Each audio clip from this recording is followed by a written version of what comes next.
The British Columbia Institute of Technology acknowledges that our campuses are located on the unceded traditional territories of the Coast Salish nations of Musqueam, Squamish, and Tsleil-Waututh.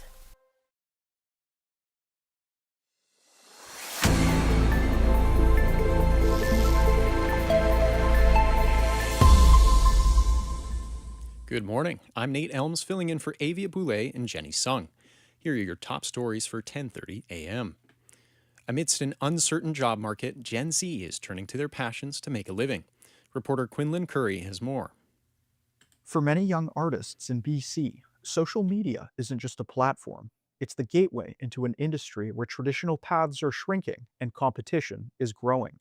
And for creators like Vancouver singer-songwriter Elise, going viral can feel less like a breakthrough and more like a new kind of pressure. I feel like the biggest thing is also the algorithm. Like once you hit that point of virality on TikTok, you're constantly chasing, something close to that. But also the creativity and the joy of it definitely fades away when it becomes such a routine and such a forceful post. As Gen Z navigates unstable creative jobs, many are balancing multiple roles, waiting to see if online momentum can become a sustainable career.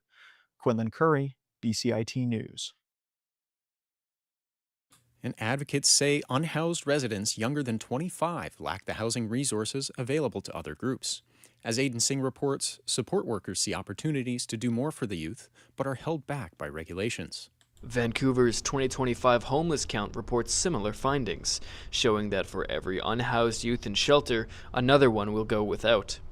That rate is the highest among all other groups. Youth support worker Scout Marine says a different approach is needed.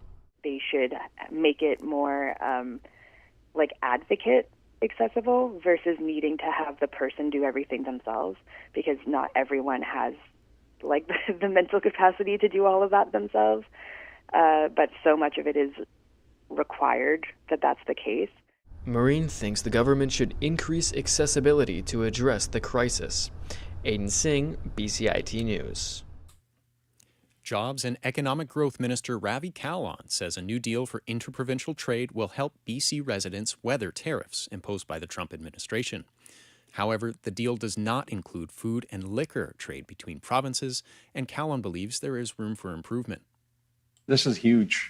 When I was the minister in this ministry 7 years ago, we were talking about this, and not much happened until the U.S. administration took the actions that they did. We do want to see this expand. We do want this to go into food. We do want to see this go into services and labor mobility. We want to see this go across the board because we know the economic benefits of this.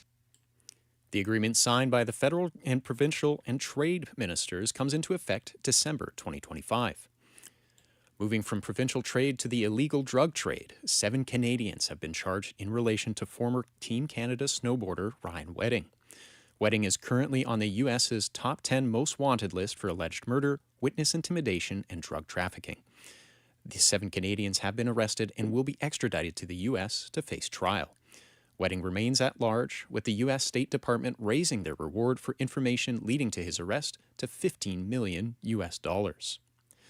Now from weddings to funerals, former Vice President Dick Cheney's funeral is today. However, President Donald Trump, as well as Vice President J.D. Vance, weren't invited. Former Presidents George W. Bush, Joe Biden, and Vice President Kamala Harris were in attendance. More from ABC's Karen Travers.